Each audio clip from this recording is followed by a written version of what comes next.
This channel does not promote any violent, harmful, or illegal activities. All content provided by this channel is meant for an educational purpose only. বাংলায় জঙ্গি জাল নিয়ে এখনো পর্যন্ত সবচেয়ে বড় ব্রেক টিভি9 বাংলার। হ্যাঁ, ঠিক শুনছেন, আমাদের হাতে এসেছে চমকে ওঠার মতো সেই তথ্য। আনসারুল্লাহ বাংলা টিমের হেড জাসিমউদ্দিন রহমানী মুর্শিদাবাদে ধৃত সাজিবুল মুস্তাকিমদের ডেরায় এসেছিলেন জাসিমউদ্দিন। সাজিবুল মুস্তাকিমদের দফায় দফায় জেরা করে উঠে আসছে সেই সমস্ত চাঞ্চল্যকর তথ্য।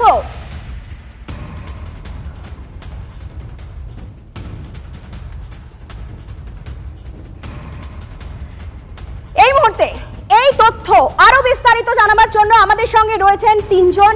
একদিকে রয়েছেন কৌশিক, অন্যদিকে রয়েছে সিজার মণ্ডল এবং গ্রুপ ক্যাপ্টেন আর.কে. দাস। আমি প্রথমেই কৌশিকের কাছে যাব। কৌশিক, আর কি তথ্য উঠে আসছে এই মুহূর্তে? মুর্শিদাবাদেই কি আসল টিকি বাঁধা? একদমই যে ঘটনা সামনে এসেছে তাতে একটা চাঞ্চল্যকর রিপোর্ট, যে যারা গোয়েন্দা সংস্থা তারা মনে করছে এদেরকে জিজ্ঞাসাবাদ করে সজিবুল ইসলাম ও অন্যদিকে মুস্তাকিম শেখকে জিজ্ঞাসাবাদ করে যেটা জানতে পেরেছে যে এবিটি প্রধান যিনি রয়েছেন আনসারুল্লাহ বাংলাদেশ টিমে, তার প্রধান জাসিমউদ্দিন রহমানী কিন্তু এই মুর্শিদাবাদে এসেছিলেন। এমনটা চাঞ্চল্যকর রিপোর্ট কিন্তু তারা পেয়েছেন। তাদেরকে জিজ্ঞাসাবাদে উঠে এসেছে এইরকমই তথ্য, আর এই তথ্য নিয়ে কিন্তু উদ্বেগ প্রকাশ হয়েছে গোয়েন্দারা, এবং গোয়েন্দাদের ভাবাচ্ছে যে জসিমউদ্দিন রহমানী আগস্ট মাসে তিনি বাংলাদেশে জেল থেকে ছাড়া পেয়েছেন হাসিনা পালা বদলের সময়কালে, এবং তারপরে কিন্তু নভেম্বর মাস নাগাদ যারা গোয়েন্দা সংস্থা যে রিপোর্ট দিচ্ছে নভেম্বর মাস নাগাদ তিনি কিন্তু ভারতে প্রবেশ করেছিলেন। এবং এই যে সাজিবুল ইসলাম, মুস্তাকিম শেখ বা সাদ শেখ যিনি ছিলেন এখানে, বা অন্যদিকে আব্বাসরা, তারা কিন্তু তাকে ঠাঁই দিয়েছিল।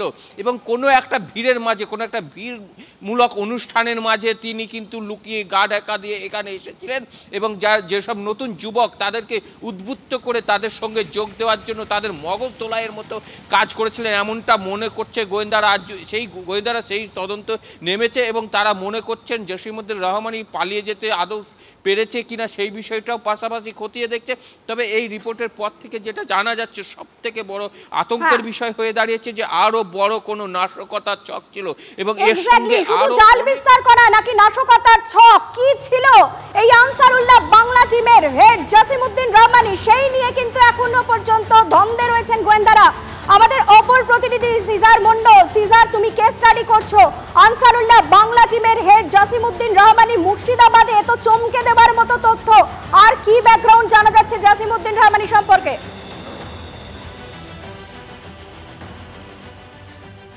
দেখো, কৌশিক যেটা বললো সেটা অবশ্যই চমকে দেওয়ার মতো একটা খবর, কারণ আনসারুল্লাহ বাংলা টিমের প্রধান ভারতে এসেছিলেন এবং মুর্শিদাবাদে এই সাজিবুলদের ডেরায় ছিলেন, যে প্রাথমিক অনুমান করছেন এসটিএফ গোয়েন্দারা সেটা কিন্তু রীতিমতো চমকে দেওয়ার মতোই।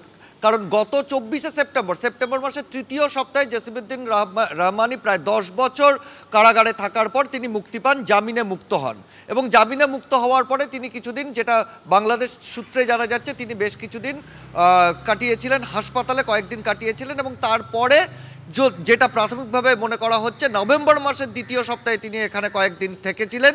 তাহলে একটা বিষয় খুব স্পষ্ট হয়ে যাচ্ছে, মুর্শিদাবাদ এই মুহূর্তে আনসারুল্লাহ বাংলা টিমের একটা বড় ঘাঁটি, এবং সেই কারণেই দলের এরকম শীর্ষ নেতারা অকুতভয় হয়ে তারা মুর্শিদাবাদ একটি অন্য দেশ হওয়া সত্ত্বেও তারা সেখানে আসছে, যেখানে রহমানী গ্রেপ্তারির যথেষ্ট সম্ভাবনা ছিল। কিন্তু সেখানে সে যখন আসছে তাহলে এটা স্পষ্ট যে তার সাংগঠনিক জোর এখানে যথেষ্ট। দ্বিতীয় হচ্ছে, রহমানীর মতো শীর্ষ নেতা যখন কোনো জায়গায় তার বেস ছেড়ে অন্য কোথাও যাচ্ছেন, তাহলে ধরে নিতে হবে তাদের একটা বড় পরিকল্পনা আছে, যে পরিকল্পনাকে বাস্তবায়িত করবার জন্য তার সশরীরে সেখানে উপস্থিত থাকা প্রয়োজন। এবং সেই জায়গা থেকে এই রহমানী আসার পরে কি পরিকল্পনা হয়েছিল সেটা কিন্তু একটা বড় মাথা ব্যথার কারণ। এখন পর্যন্ত যে 12 জনকে গ্রেপ্তার করেছে অসম এসটিএফ এবং 2 জনকে বাংলা এসটিএফ গ্রেপ্তার করেছে, তাদের কাছ থেকে টুকরো টুকরো পিসবিল অনেক কিছু তথ্য পাওয়া যাচ্ছে, কিন্তু সামগ্রিক যে ছবিটা, সেই সামগ্রিক ছবিটা কিন্তু অনেকটাই পাল্টে যাবে এই রহমানির আসার খবরটা যদি সঠিক হয়। কারণ এখানে দাঁড়িয়ে গোয়েন্দারা এটা সুনিশ্চিত হওয়ার চেষ্টা করছেন, কারণ তারা অসম STF এর সঙ্গেও যোগাযোগ করেছেন। এই যে বক্তব্যটা যেটা উঠে আসছে সেটা বিভ্রান্ত করবার জন্য না, সেটা একদম সুনিশ্চিত বক্তব্য। কারণ ফরহান ইসরাক নামে সেইদিকে আমাদেরও নজর থাকবে। আপাতত তোমাকে সঙ্গে রাখছি, কৌশিককে সঙ্গে রাখছি। আনসারুল্লাহ বাংলা টিমের হেড জাসিমউদ্দিন রহমানি। আমার অ্যাকচুয়ালি একটুখানি হাসি লাগছে কি উনি যেইভাবে মানে বক্তৃতা দিচ্ছেন, ভারতের দিকে একটা আঙুল দেখিয়ে কি ভারতের উপর একটা ভয় দেখানোর, এটা খালি নিজেদের ফলোয়ারদের জন্য। এটা মানে ভারতকে ওরা এক অংশ কিছু করতে পারবে না, কেন কি ভারত ওদের থেকে অনেক বেশি ওয়েল প্রিপেয়ার্ড। আমাদের মিলিটারি, আমাদের পুরো বর্ডার্স, হ্যাঁ কয়েক জায়গায় আমাদের ফোর্স আছে, মুর্শিদাবাদ এবং কয়েক মালদা জায়গায় যেখানে এই অনুপ্রবেশ করছে লোকেরা। কিন্তু ওই যে কথা বললো চিকেন নেক কে আটকে দিবে, ওখানে গিয়ে কিছু নাশকতামূল কাজ করবে, সেটা সম্ভব না। তবে হ্যাঁ, যেটা স্পষ্ট বোঝা যাচ্ছে কি আমাদের পশ্চিমবঙ্গে এই যে কয়েকজন ধরা পড়েছে, it is just the tip of the iceberg.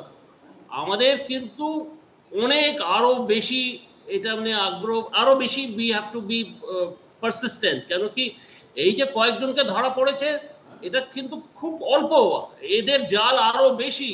এবং যদি আমরা প্রপারলি ইন্টেলিজেন্স যদি আমরা এটাকে ব্যবহার না করি, তাহলে কিন্তু পশ্চিমবঙ্গে তো আছেই, সারা দেশে এরা ছড়িয়ে যাচ্ছে। এবং গ্রুপ ক্যাপ্টেন দাস, আপনাকে একটু ইন্টারাপ্ট করছি। আপনি যে বলছেন এদের খুব স্ট্রং নেটওয়ার্ক, এরা বিভিন্নভাবে নিজেদের নেটওয়ার্ক স্প্রেড করে, আপনার এক্সপিরিয়েন্স কি বলছে এরা মূলত কোন কোন জায়গাগুলোকে টার্গেট করে এবং কিভাবে তাদের নেটওয়ার্ক আগামী দিনে বিস্তার করতে পারে? দেখো, ওরা কিন্তু যেখানে যেখানে ওরা অ্যাকসেপ্টেবিলিটি আছে, যেখানে ওদের মতন সেই মুসলিম লোকেরা আছে, যেখানে আমাদের দেশে কেরালা যেরকম রয়েছে, ইস্ট দিল্লি সেলিমপুর একটা জায়গা আছে, সেখানে কিন্তু এরা অনেকটাই ওরা ছড়িয়ে গেছে। ইউপিতে ওরা আছে, সিমিলারলি তেলেঙ্গানাতে। তো এইসব জায়গায় ওরা ক্রমশই কিন্তু বাড়ছে। ব্যাঙ্গালোরের একটা মডিউল ওখানে ধরা মানে একটা আছে। তো ওরা কিন্তু ক্রমশই ওদের মেইন টার্গেট হচ্ছে সারা দেশে, ইন্ডিয়ার সারা দেশে ওরা স্প্রেড করে ভারতের বিরুদ্ধে বিভিন্ন রকমের কার্যক্রম করা। সবাই যে নাশকতামূলক কাজ করবে তা নয়, বাট আইডিওলজিটাকে যে স্প্রেড করা, সেটা হচ্ছে মেইন অ্যান্ড একটা স্লিপার সেলস। আপনি সঙ্গে থাকুন, আমি একবার সিজারের কাছে যাব। Caesar, group captain R K. Das একটা খুব ইম্পর্টেন্ট কথা বললেন, সেটা হচ্ছে যে আইডিওলজিকে স্প্রেড করা।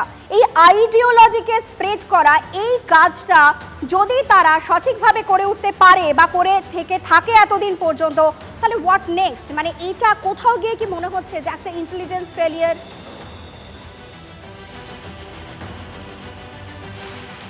ইন্টেলিজেন্স ফেলিয়ার তো অবশ্যই। যদি জসিমউদ্দিন রহমানির মতো শীর্ষ এবিটি নেতা ভারতে এসে থাকেন এবং কয়েকদিন কাটিয়ে থাকেন, তাহলে এটা ধরে নিতেই হবে সেটা সার্বিকভাবে রাজ্য হোক বা কেন্দ্র হোক, যে কোনো সংস্থারই, কেন্দ্রীয় সংস্থা বা রাজ্য সংস্থার ইন্টেলিজেন্স ফেলিয়ার। আর তুমি যে আইডিওলজিক্যাল স্প্রেডের কথা বলছিলে, যে এই ধরনের সংস্থা মূলত আল কায়দা বা আল কায়দার অ্যাফিলিয়েটেড যে সংগঠন, এবং এই এবিটি মেম্বারদের কাছ থেকেও যে নথি উদ্ধার হয়েছে, সেখানে সামগ্রিকভাবে সংগঠনের 4টে পর্যায়কে উল্লেখ করা হয়েছে। প্রথম পর্যায়টাই হচ্ছে দাওয়া, তারপর পরের পর্যায় হচ্ছে ইদাদ। দাওয়া হচ্ছে মূলত এই আইডিওলজিক্যাল স্প্রেড করা, নতুন রিক্রুট করা এবং আইডিওলজিক্যালি মগজ ধোলাই করা। ইদাদ হচ্ছে তাদেরকে জিহাদের জন্য প্রস্তুত করা, এবং তৃতীয় পার্ট হচ্ছে রিবাদ, যেখানে সশস্ত্র সংগ্রামের জন্য তাদেরকে প্রস্তুত করে তাদের হাতে অস্ত্র তুলে দেওয়া। এই ছবি আজ থেকে কয়েক বছর আগে আমরা দেখতাম পাকিস্তান, আফগানিস্তানের মাটিতে, যেখানে বাচ্চা বাচ্চা ছেলেদেরকে নিয়ে গিয়ে মগজ ধোলাই করা হতো। সেই ঘটনা আজ এই রাজ্যে ঘটছে, এই দেশে ঘটছে। এটা কতটা উদ্বেগের?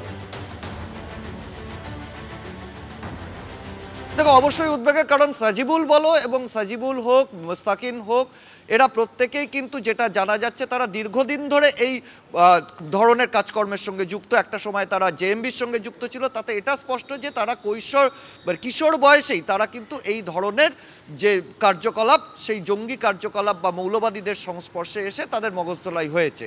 এবং সেটা কোথাও যেখানে যেটা ক্যাপ্টেন দাস বলছিলেন যে সেটা টিপ অফ দ্য আইসবার্গ, সেখানে দাঁড়িয়ে এটা স্পষ্ট যে খালি সাজিবুল বা মুস্তাকিমকে এখন পর্যন্ত গ্রেপ্তার করা হয়েছে, তাদের সরাসরি সংস্রব পাওয়া গেছে, কিন্তু এটা ঘটনা এরকম বিস্তীর্ণভাবে বেশ কিছু যুবক যারা সংখ্যালঘু যুবক তারা এই মৌলবাদী যে আইডিওলজি সেটাকে তারা অ্যাকসেপ্ট করেছেন এবং সেই জায়গায় দাঁড়িয়ে ভবিষ্যতের যে তাদের সাংগঠনিক বিস্তারের জায়গাটা এটা কিন্তু সফলভাবে বেশ কয়েক দশক অর্থাৎ আরো বেশি মজবুত করতে চাইছে নিজেদের নেটওয়ার্ক, আরো বেশি তারা স্প্রেড করতে চাইছে। তোমাকে ধন্যবাদ সিজার, গ্রুপ ক্যাপ্টেন আর কে দাস আপনাকে ধন্যবাদ, এবং কৌশিক তোমাকেও ধন্যবাদ জানাই।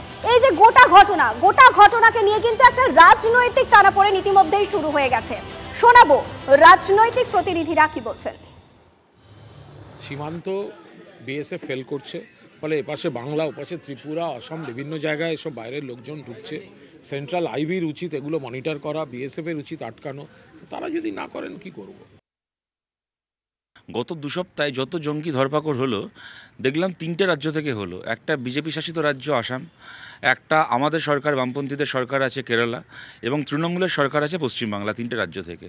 এই 3টে রাজনৈতিক দলই একে অপরের বিরোধী, কিন্তু 3টে রাজ্যেরই পুলিশ এবং ইন্টেলিজেন্স নেটওয়ার্ক তারা একে অপরের সঙ্গে তথ্য আদান প্রদান করে একে অপরকে সাহায্য করে 3 রাজ্য থেকে এই যে ধরপাকড়টা করলো, এইটাই আমাদেরকে ভরসা দেয় এবং এইটাই হওয়া উচিত।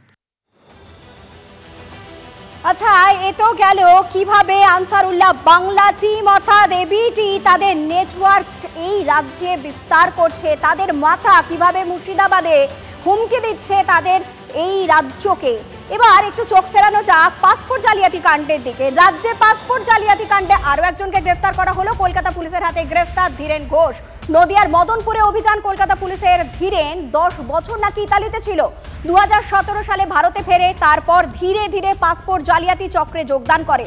দীর্ঘদিন ইতালিতে থাকা ইউরোপীয় দেশে যাওয়ার জন্য ভিসা তৈরি, প্রয়োজনীয় সমস্ত নথি এবং ভিসা পাওয়ার সমস্ত পদ্ধতি তার জানা ছিল। বাংলাদেশিদের বিদেশে পাঠানোর যাবতীয় ব্যবস্থা করত ধীরেন খবর সূত্রের। এবং কিছুদিন আগে আপনাদের সামনে সেই খবরও আমরা তুলে ধরেছিলাম যে কিভাবে এই দেশে এসে তারপর এখান থেকে ভিসা ইস্যু করে, পাসপোর্ট ইস্যু করে চলে যাচ্ছে বাংলাদেশিরা ইউরোপের বিভিন্ন দেশে।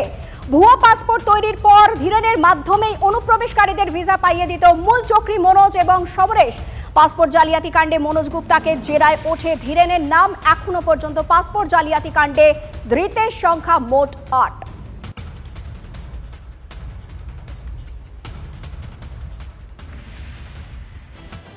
আর এদিকে পাসপোর্ট জালিয়াতির তদন্ত যত এগোচ্ছে, সামনে আসছে জাল বার্থ সার্টিফিকেটের জারিজুরি। স্বাভাবিকভাবেই এবার জন্ম শংসাপত্র পাওয়ার অনলাইন প্রক্রিয়ায় নজর দিচ্ছেন কেন্দ্রীয় গোয়েন্দারা। তাহলে কি অনলাইন প্রক্রিয়া প্রশ্নের মুখে? টিভি9 বাংলার এক্সক্লুসিভ রিপোর্ট। জাল জন্মের শংসাপত্র দিয়ে কি সহজেই মিলছে অনুপ্রবেশকারীদের জন্য পাসপোর্ট? বার্থ সার্টিফিকেট যাচাইয়ের পর পাসপোর্ট অনুমোদিত হয়। গত 2.5 বছর ধরে এই জন্ম শংসাপত্র অনলাইনের মাধ্যমে কলকাতা পুরসভা থেকে পাচ্ছেন প্রাপকরা। প্রশ্ন উঠছে, আদৌ কি এই অনলাইন বার্থ সার্টিফিকেট প্রাপ্তির প্রক্রিয়া নিরাপদ? এই বার্থ সার্টিফিকেট জাল কোথা থেকে তৈরি হচ্ছে তার শিকড় খুঁজতে ব্যস্ত কেন্দ্রীয় গোয়েন্দা সংস্থারা। স্বাভাবিকভাবেই কলকাতা পুরসভা হোক বা অন্যান্য পুরসভার যে অনলাইন প্রসেস এই বার্থ সার্টিফিকেট তৈরির ক্ষেত্রে তার উপর নজর রয়েছে কেন্দ্রীয় গোয়েন্দাদের। আধার কার্ডের নম্বর জমা দিয়ে ওটিপি ছাড়াই মোবাইল ফোনে চলে যাচ্ছে নতুন বার্থ সার্টিফিকেটের লিঙ্ক। সশরীরে যাচাইয়ের কোনো ব্যাপারই নেই। যে নথিগুলি পুরসভায় জমা পড়ছে সেগুলি সঠিক কিনা তা যাচাই নিয়েও গোয়েন্দাদের মধ্যে রয়েছে প্রশ্ন। কি বলছে কলকাতা পুরসভা?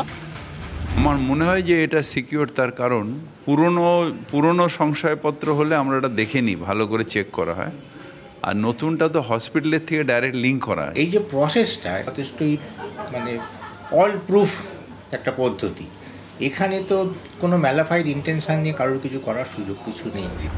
ভুয়ো শংসাপত্র নিয়ে সরগরম রাজ্য রাজনীতি। তৃণমূল সরকারকে দুষছেন সিপিএম নেতা সুজন চক্রবর্তী। নানান চক্র চালাচ্ছেন, প্রত্যেকটি চক্র ভালো করে খুঁজে দেখলে দেখা যাবে কোথাও না কোথাও এদিক ওদিক করে কালীঘাট কি ক্যামাক স্ট্রিট কি নবান্ন তার যোগাযোগ নেই তো। অনলাইনে লিঙ্কের মাধ্যমে প্রাপকের হাতে আসছে বার্থ সার্টিফিকেট। সাইবার বিশেষজ্ঞরা মনে করছেন সেটি সহজেই জাল করে নেওয়া সম্ভব। পিওরলি আধার কার্ডের নাম্বার দিয়ে সেই নাম্বার এবং সেখানটার যে মোবাইল নাম্বার এবং সেখানে যে ওটিপি, এই কম্বিনেশনগুলোকে দিয়ে ভেরিফাই করেই তবে প্রসিড করা উচিত। বিশেষজ্ঞরা বলছেন সফট কপির ক্ষেত্রে ডিজিটাল সিগনেচার যাচাই করা উচিত। দায়িত্বে থাকা আধিকারিকদের আরও সতর্ক হওয়ার পরামর্শ বিশেষজ্ঞদের। তারা যাতে কোনো রকম দুর্নীতিতে না জড়ান তা ঊর্ধ্বতন কর্তৃপক্ষকে নজর রাখতে হবে বলেই মনে করছেন সাইবার বিশেষজ্ঞরা। সায়ন্ত ভট্টাচার্যের রিপোর্ট, TV9 বাংলা।